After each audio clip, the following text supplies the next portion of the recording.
I came out in the 11th grade. Nobody was embracing you. The kids were cruel. It was very difficult to be gay. Even though all these years have passed, I still had that longing to have my diploma. The hard part was determining that I was going to do it, but I definitely didn't do it alone. At age 30, with the help of her mentor, Carissa finished her high school diploma. I have a mentor, Maria. She convinced me to continue my education and to finish what I started to get my diploma. Just never judges. She's a true role model. If you're even considering getting your high school diploma, go get it. You can do it. No one gets a diploma alone. If you're thinking of finishing your high school diploma, you have help. Find free adult education classes near you at finishyourdiploma.org. That's finishyourdiploma.org. Brought to you by the Dollar General Literacy Foundation and the Ad Council.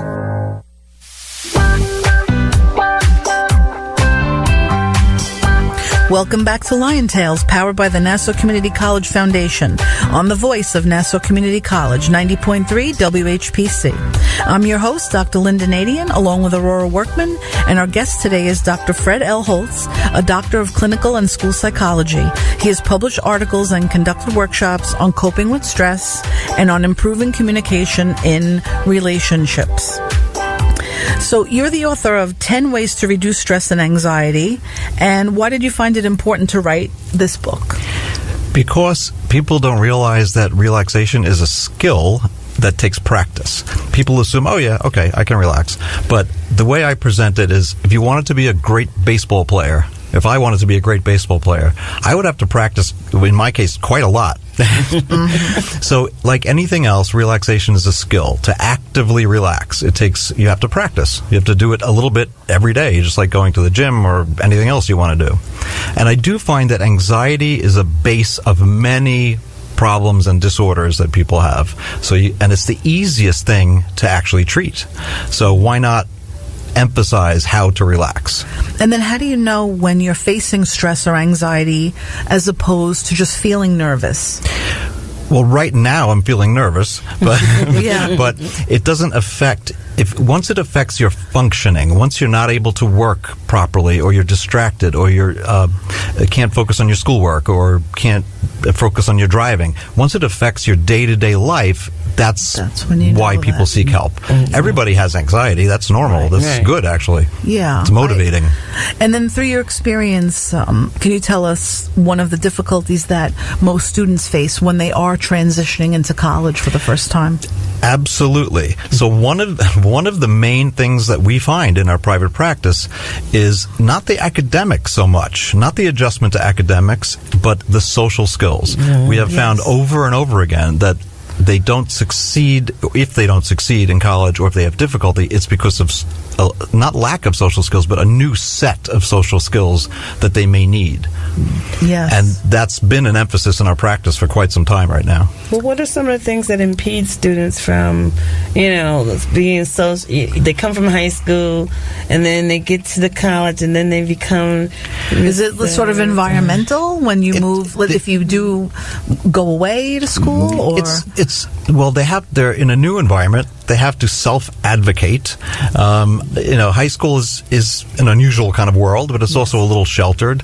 In college, you can and should self-advocate. They don't understand. You can go up to the professor and ask them questions like a person. They need to socialize and balance the studying with the sometimes commuting in this particular college. It's a lot of new things they're not used to. It's a different class structure. In high school, for example, it's very structured. Yeah, you're there for 8 hours, 5 days a week. Here, you pick your own schedule to some extent, and you're expected to perform on your own. No one's going to tell you what to do. So probably sometimes the freedoms can cause more of anxieties because you are now sort of have an independent structure that you need to, I guess, own that a little bit. Yes, and some students thrive. I was one of them. I thrived in that environment, but some people it's overwhelming. Yeah.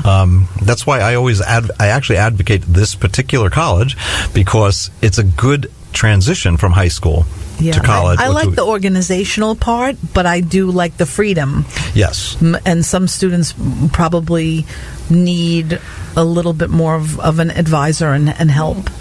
Well, there are students that come up to our offices, and one of the things when they first get here, they say, I don't want to look stupid. How do I know when class is over? Because there's no bell. From those bells. Yes. Yeah, there's no bell. But you'd be surprised. Little things like that you don't think of. Right. That sounds small. And if you already have a social skills issue, it's not it's not going to be. That part's not going to be easier. Your schedule may be more to your devising, but the social aspects are not necessarily easier. Right. What would you say to someone who is thinking about seeking some type of guidance from a clinical psychologist? That's a great question. First, do your homework and know what you're looking for. There's different types of psychologists, there's social workers, there's different type of mental health professionals. So seek someone with some experience in what your difficulty is.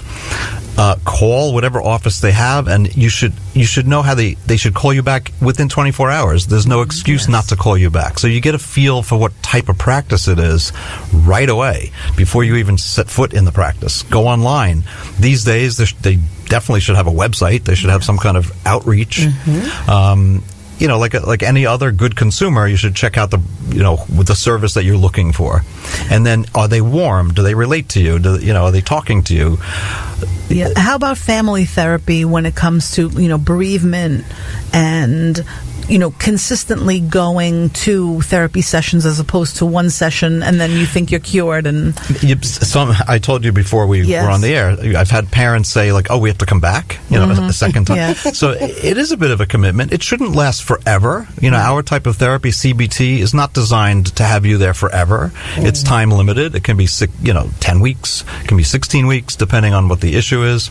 With bereavement in particular, the first thing we tell people, individuals or families, is there's no correct way to grieve. It's okay if you're crying hysterically or if you're having no emotional reaction.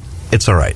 You don't have to do bereavement therapy immediately. Let the person, be ready for it. Yes. We're going to continue with that. You are listening to Lion Tales on the voice of Nassau Community College, 90.3 WHPC. My name is Aurora Workman, along with Dr. Lynnda Nadien, and our guest today is Dr. Fred L. Holtz, class of 1982.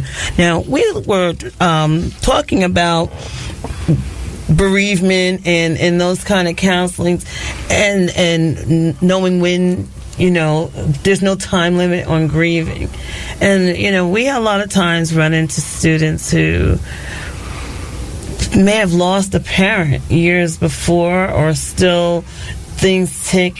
What would how did you encounter a lot of students, college age students, who fall into that area where definitely. When I was in college, I lost my father. I'd like a personal example. A friend of mine lost his father while in college. Right.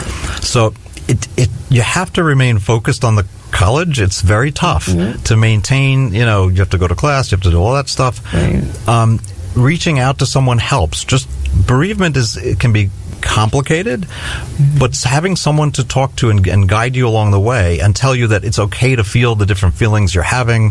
It could be some guilt, it could be anger, it could be all kinds of things. That's all normal, and we know how to deal with that. So I would say at the point where it starts to interfere with your ability to function, reach out to somebody. Now, that leads right into, I would like you to tell our listening audience about 3 of your unique social skill groups that you have. Of course, I would love to. So our biggest, most popular one that's been running for 3 years, it's called Club 8. It's for 14 years old to 19 years old. So that's the college transition. And it's a social skills group where we have a ridiculous amount of fun.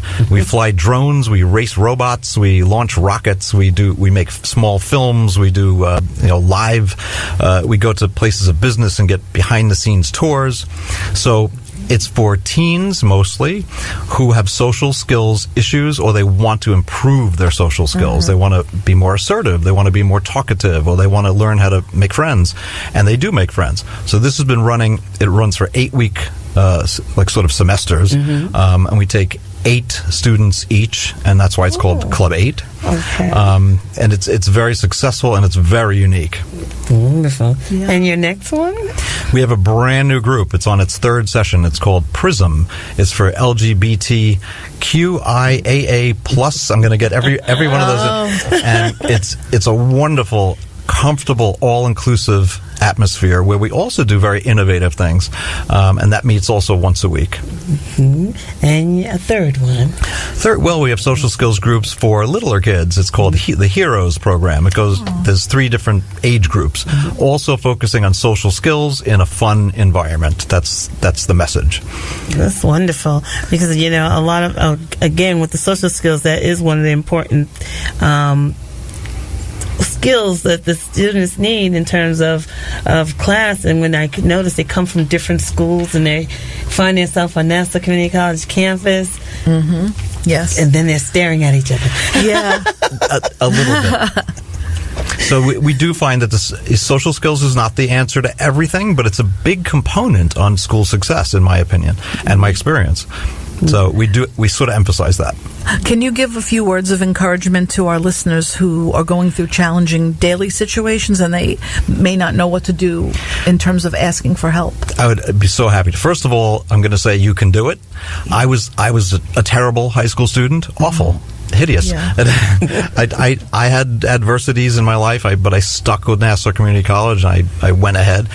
You're not alone. You can tell yourself you're a valuable person. You have worth. There's people here to help you, and not just my practice, but elsewhere. And on campus, we have a counseling center, I'm sure.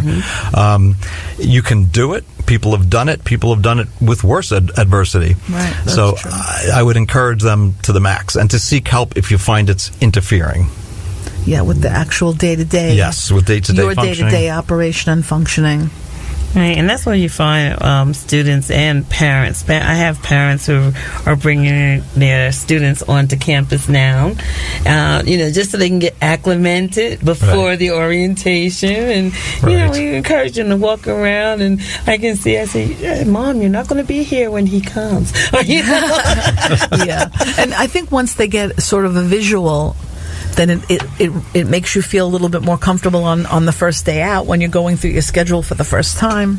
I recommend community colleges in general, and this one in particular, all the time. Yes. To students who are unsure of themselves, they don't know if they want to go to college. I said, just go to Nassau Community College for a semester. Check it out.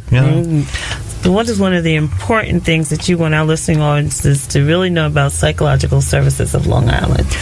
That we're here for you. We rarely turn anyone away. We try to accommodate. We have experts in the field who love what they do. I think we all love what we do. We're happy with what we do, and we think we're good at it, and we can accommodate almost any difficulty that you might have. And do you encourage, for parents to bring students who seem to really be going through a depressive mode? Every teenager, I think, goes through a black stage where absolutely they're wearing it, I was no different between high school and college. That summer was miserable. That there's help. There's people who understand. There's people who've been there, and there's people who would love to help you. Thank you. We'd like to thank our guest, Dr. Fred L. Holtz, class of 1982, Executive Director of Psychological Services Long Island, a longtime resident of Long Island, and a proud alumni of Nassau Community College. Now, how can our audience contact you? Well, the phone number for our practice in Hicksville is 516-818-8383. We have a big presence on social media. Peritherapy is our Periscope name. So Periscope is a live streaming service of Twitter. And our website is pslongisland.com. So that's pslongisland.com. And we would be happy to help you. There's lots of information on the website. It's a massive website. So check it out and check us out. Thank you. We want to thank Dr. Fred Holtz, class of 1982, for being with us. My name is Dr. Lynnda Nadien, along with my fabulous friend Aurora Workman, president of the Nassau Community College Alumni Association. The creative director of Lion Tales is Rudy J. Breedy. This show is a production of the Nassau Community College Alumni Association. Visit nassaucommunitycollege.edu/WHPC for more information. Available as a podcast on iTunes, Android Podcasts, and Spreaker. Lion Tales is powered by the Nassau Community College Foundation on the voice of Nassau Community College 90.3 WHPC. We'll talk to you next week.